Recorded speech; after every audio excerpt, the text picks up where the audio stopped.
Salut tout le monde, c'est Guillaume de la chaîne Ranodax, j'espère que vous allez bien et aujourd'hui, nouvelle vidéo. Et comme vous l'avez vu dans le titre et dans l'intro, aujourd'hui on monte mon clavier custom sur mesure et à mon goût. Bon, pour ceux qui découvrent le monde du gaming et le monde du jeu vidéo et le monde de l'hardware, qu'est-ce qu'un clavier custom? Et bah tout simplement, un clavier custom c'est un clavier qui est personnalisé par vous-même ou bien qui est monté par vous-même. Je pense qu'on peut pas faire plus simple au niveau des explications. La custom, elle peut être très légère, par exemple vous allez changer vos switches ou bien vous allez changer les touches de votre ordinateur,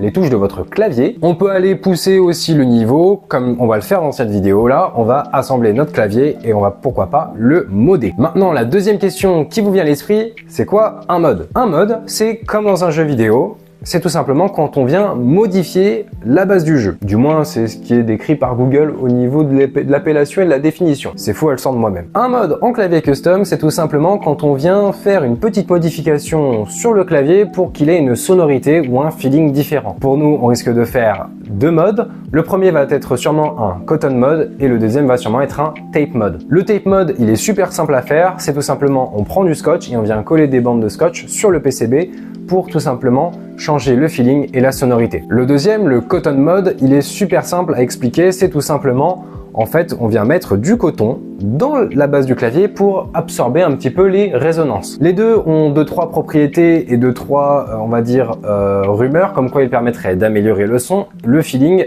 à la frappe. Donc, bien évidemment, c'est ce qu'on va voir dans cette vidéo, si c'est vrai ou si c'est du bullshit. Salut, pour ceux qui reconnaissent cette voix, vous êtes déjà habitués, vous savez déjà ce qui va se passer. Pour les nouveaux, eh bien je vais tout simplement vous expliquer. Comme vous l'avez compris, si vous m'entendez, c'est que tout simplement je n'ai pas fait le tape mode et le cotton mode. Mais j'ai décidé de garder cette partie-là au montage tout simplement pour que vous puissiez vous y intéresser de votre côté. Je vous laisserai du coup vous renseigner. Et puis je m'étais dit, au moins ça peut vous intéresser que je vous en parle du coup dans la vidéo, malgré que ça ne soit pas là du coup. Sur ce, je vous fais des bisous, je vous souhaite une bonne vidéo et à plus tard. Bon, c'est bien, je vous ai un peu parlé de ce qu'on va faire, mais c'est surtout, qu'est-ce que j'ai pris comme pièce? Les spécialisés du clavier custom, là vous allez vous frotter les mains, et les puristes, vous allez surtout me détester et mettre un dislike. Du moins je pense. Après, chacun son clavier custom, chacun son goût. En base principale, on va prendre le clavier EpoMaker EK60 de la marque EpoMaker. Donc c'est un clavier 68 touches et qui est tout simplement barebone. Le principe du barebone, il est simple, c'est tout simplement qu'on n'a pas de switch et on n'a pas de touches dessus. Là on a vraiment le PCB, la base, c'est tout. Ensuite pour les switches, j'ai décidé de prendre des Gateron Multi-Yellow Pro. Pour ceux qui les connaissent, vous savez à quel point ces switches ils sont super cool et surtout à quel point ils sont particuliers. Et pour les touches, elles viennent d'arriver à l'instant. Ouais, vous rêvez pas, c'est l'heure d'arrivée, 17h59. Elles sont arrivées aux alentours de 17h50, mais les touches, ça sera surprise et ça sera pendant le montage et en même temps, je les découvrirai en même temps que vous. Bien, avant de nous mettre au montage, je vous propose qu'on fasse un petit peu un point review sur mon clavier précédent et ensuite, on va tout simplement après monter le deuxième clavier et puis c'est parti. Et voici mon clavier actuel. Donc comme vous pouvez le constater, c'est un Corsair, c'est plus précisément le Corsair K55 RGB Pro XT de chez Corsair. Donc je le change pas parce que c'est un mauvais clavier, c'est tout simplement parce que je n'aime plus le feeling du clavier membrane. Le feeling du clavier membrane, il est un petit peu particulier parce que tout simplement vous avez l'impression de cette résistance à chaque fois que vous appuyez. Moi ce que je cherchais c'était vraiment d'avoir un appui qui soit super linéaire et qui aille directement au fond de la touche. Cependant, ça reste quand même un clavier qui est vraiment correct et qui est vraiment top parce que ça fait quand même 4 ans et 4 ans et demi même que j'ai ce clavier là, donc c'est quand même un très bon clavier. En plus il a un super RGB qui est en plus avec Corsair iQ, donc sur ça vous êtes au top. Donc si vous avez un clavier budget un petit peu, c'est le clavier que je peux vous conseiller pour débuter dans le gaming, c'est un clavier quand même à 80 €. Bon, pour ceux qui voudraient une petite review du bruit, ça va être pour le moment avec mon micro cravate, donc voici le bruit actuellement.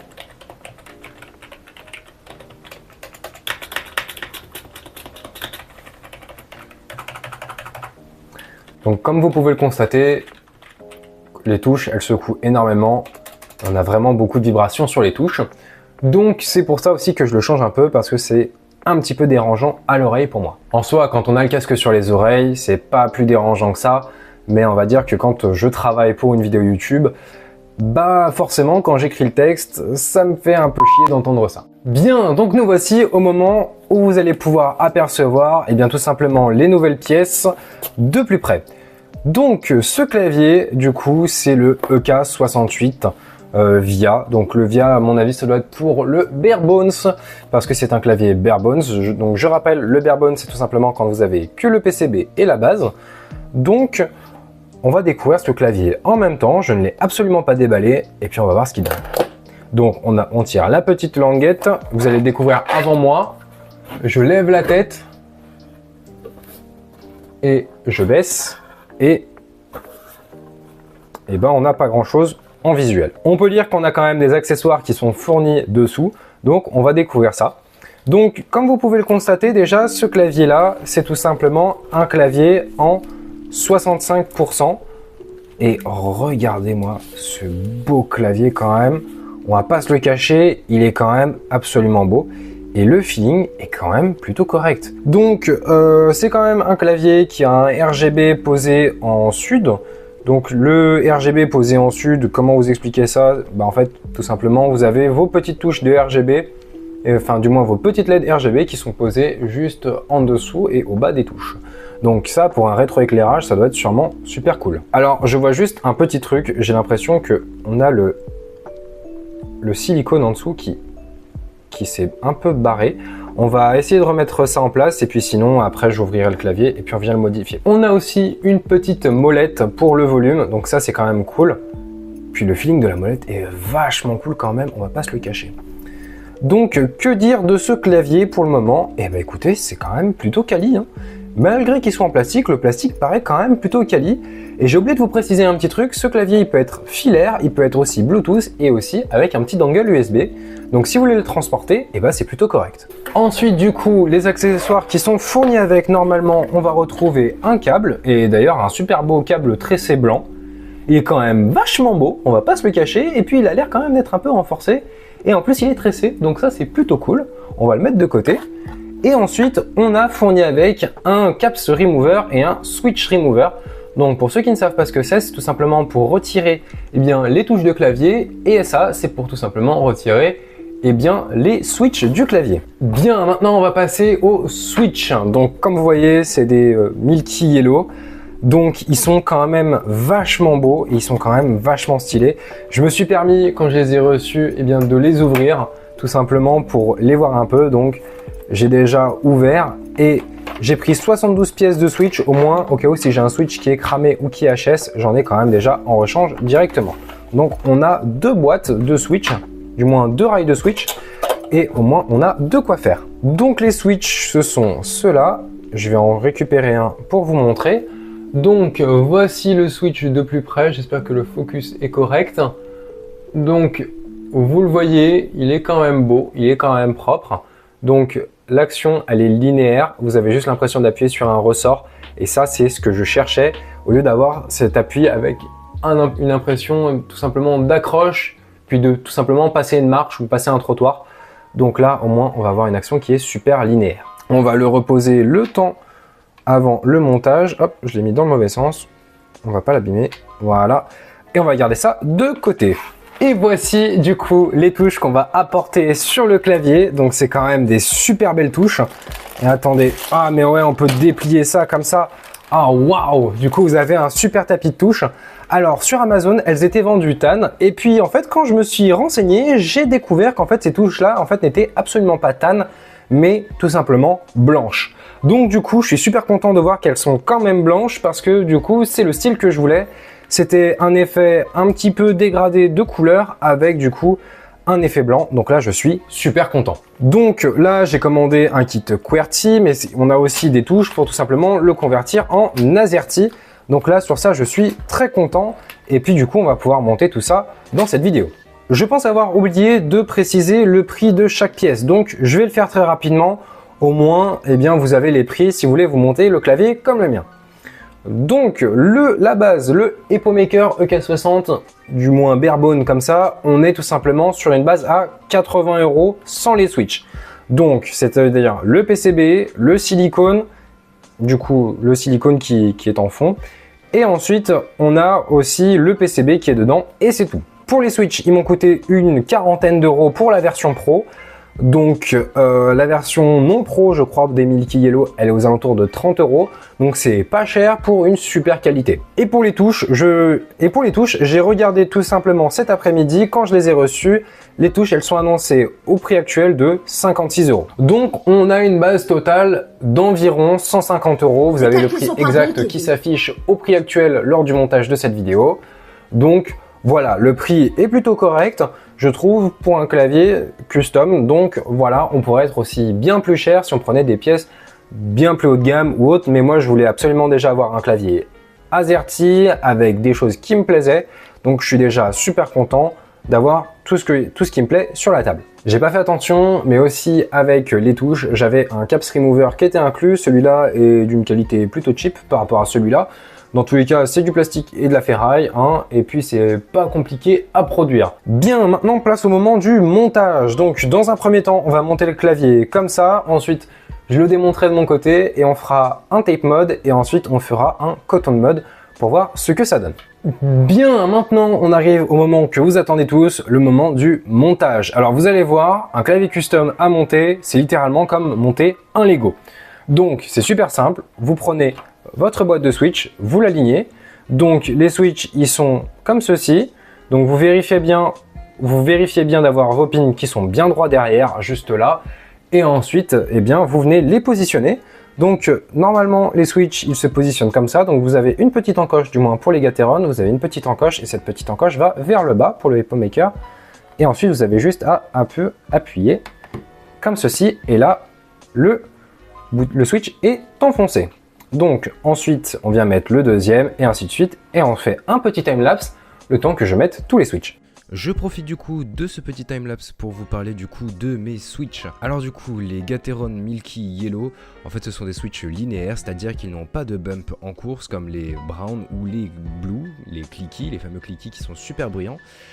Et donc du coup, pour vous donner un ressenti, pour ceux qui ont déjà un clavier mécanique, c'est très proche du RAID, mais sauf que vous n'avez pas le côté bruyant. Ce sont des switches qui sont quand même relativement silencieux, donc c'est super confortable à l'oreille et aussi au feeling de frappe pour jouer et pour taper. Donc on est sur un clavier qui est vraiment confort.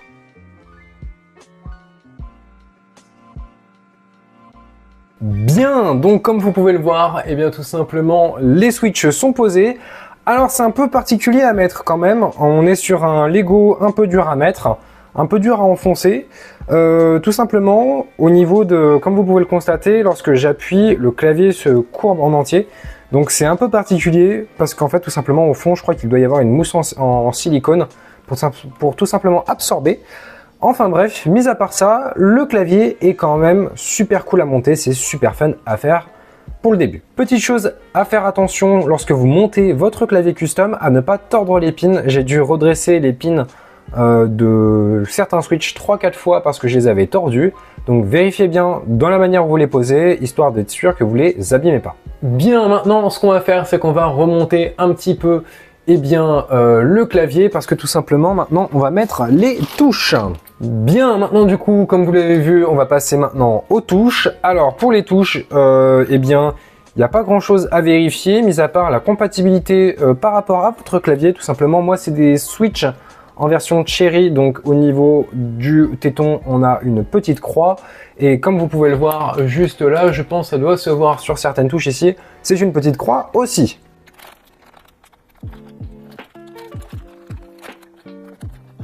Bon, deux petites choses que j'ai oublié de vous préciser. Dans un premier temps, les touches, ce sont des YMDK achetées sur Amazon. Donc, on va voir ce que ça donne. Hein, je ne connais absolument pas. Ce sont des touches en PBT 2 injections. Ça, c'est ce que je peux vous dire.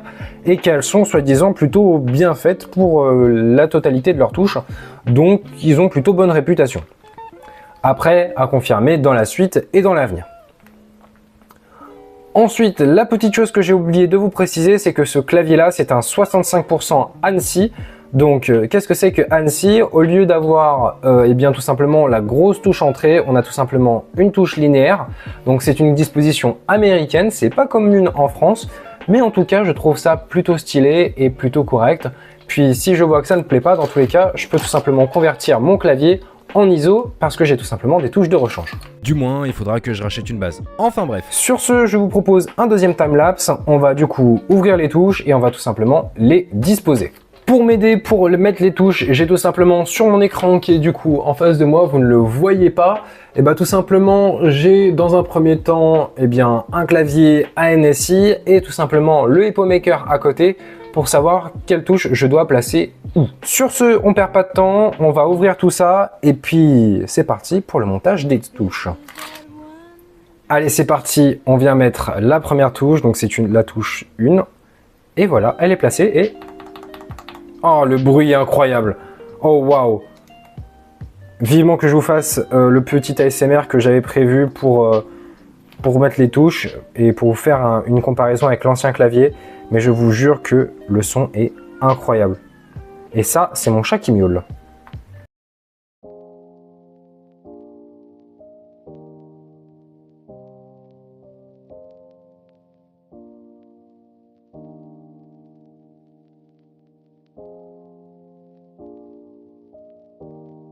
Le saviez-vous? 91% des gens qui ne sont pas abonnés à cette chaîne YouTube regardent nos vidéos. Qu'est-ce que vous attendez? Abonnez-vous, en plus c'est gratuit. Et en plus, ça me fait très plaisir.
Et voilà, le clavier est fini. Alors, comme vous pouvez le constater, il y a 2-3 choses à dire dessus. Dans un premier temps, pas toutes les touches sont parfaitement alignées de manière carrée, mais ça, c'est normal. On va pas se le cacher, tout simplement parce que, le clavier est un peu en rodage et puis la backplate en dessous est pas encore positionnée parfaitement. Aussi, on peut noter le petit détail comme quoi delete et page up et page down sont pas du tout alignés de la même manière et n'ont pas du tout la même hauteur. Parce que tout simplement, celle-ci est censée être là-haut et celle-là est censée être là. Sauf que vu que c'est un clavier 65%, c'est pas le cas. 100%, mis à part ce petit détail-là et l'autre petit détail des touches qui sont pas forcément très droites, c'est pas si grave que ça parce que le clavier, il est quand même magnifiquement beau. Et puis moi, surtout, il me plaît à moi et c'est ça le plus important. Je reviens une fois de plus au sujet du coup de cette fameuse touche. Et tout simplement j'ai décidé de la changer parce qu'en fait c'était trop perturbant à l'utilisation. En fait je sentais que j'avais tout le temps une bosse trop haute comme s'il y avait un défaut.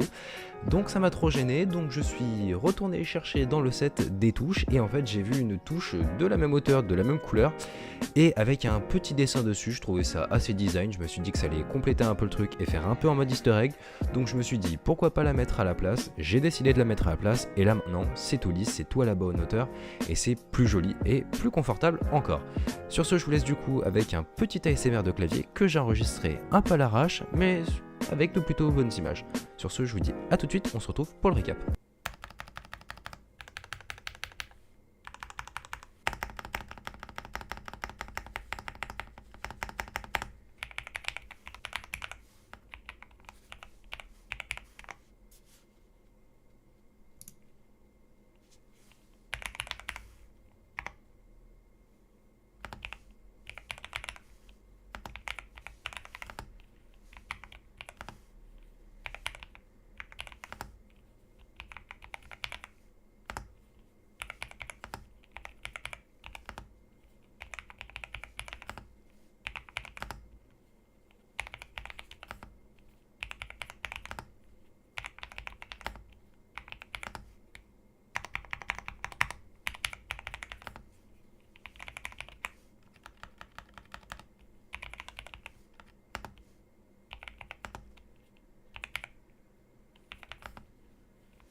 Alors, bien relaxé de cet ASMR? Et voilà, maintenant le moment que vous attendez tous, nous y sommes. Le moment du récap. Alors, il faut savoir un truc, c'est que les images que vous avez vues précédemment, en fait, je les ai tournées il y a environ un mois. Les premiers rushs datent du 21 décembre et à l'heure de l'enregistrement et de ce message vocal que vous êtes en train d'écouter, en fait, on est le 16 janvier. Donc ça m'a laissé environ 3 semaines, un mois pour pouvoir tester le clavier, pour vous dire ce que j'en pense et j'ai 2-3 choses à vous dire dessus. Dans un premier temps, il m'a fallu quand même pas mal de temps pour m'adapter parce que je passais tout simplement d'un clavier 100% à un clavier 65%.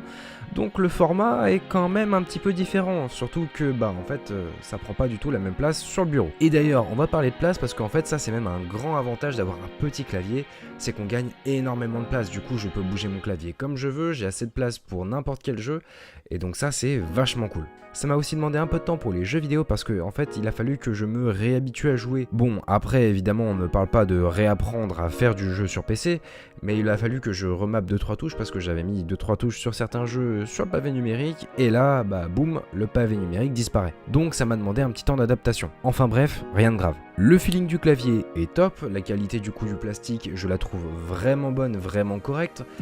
Le feeling des touches, tout pareil, il y a un léger grain qui est posé dessus, donc ça nous donne une légère accroche qui est parfaite. Le feeling aussi lors de la frappe et lors de l'écriture et lors du jeu, elle est vraiment cool. On a vraiment l'impression d'être sur un lieu de confort. Mais petit point à préciser. Le petit point que j'aimerais vous préciser, c'est tout simplement au niveau de la barre espace, de la barre entrée et de la barre supprimée. Ce sont des touches avec des stabilisateurs, ce qui signifie qu'il y a un stabilisateur, une petite tige en fer dedans. J'ai dû acheter du lubrifiant pour Switch parce que ces touches là étaient trop dures à appuyer et à des moments je les entendais même grincer et je sentais que l'appui était dur, donc j'ai dû acheter du lubrifiant. Mais un petit coup de lubrifiant au pinceau et là d'un coup tout rentre dans l'ordre et tout fonctionne correctement. D'ailleurs petit conseil, si vous n'avez pas l'argent pour acheter de lubrifiant pour Switch, c'est-à-dire de la Krytox 205 G0, je peux vous conseiller du coup le WD-40 spécial silicone ou bien encore si vous êtes guitariste, le Fast Fret. Le Fast Fret c'est un genre de lubrifiant pour cordes de guitare, mais écoutez, ça fonctionne, j'ai essayé, ça a plutôt bien fonctionné même, mais c'est pas recommandé, je vous recommande surtout la Krytox 205 G0. Il y a quand même un petit défaut que j'aimerais vous parler, c'est tout simplement au sujet de la batterie. La batterie c'est une batterie 3000 mAh et je trouve qu'elle s'épuise super vite. Pourtant elle a largement le temps de recharger en jeu et quand je la débranche souvent le clavier tient l'histoire d'une soirée, c'est-à-dire 4-5 heures grand max. Après toutes les LED du clavier s'éteignent sauf la touche FN qui clignote en rouge pour me dire qu'il a besoin d'être branché parce que batterie faible. Je trouve ça un petit peu dérangeant au niveau de la durabilité, surtout pour le prix du clavier, mais bon on fait avec, y a rien de grave. On a quand même un clavier custom sans fil et c'est déjà quand même cool. Voilà, c'est la fin de ce récap et c'est aussi la fin de cette vidéo, j'espère qu'elle vous aura plu. N'hésitez pas à vous abonner, à liker, à activer la cloche et à nous mettre un petit commentaire pour savoir ce que vous avez pensé de ce clavier et aussi pour me dire si j'ai fait de la merde lors du montage. Je vous laisse m'écrire tout ça en commentaire et sur ce je vous dis à très bientôt dans une prochaine vidéo. Ciao ciao.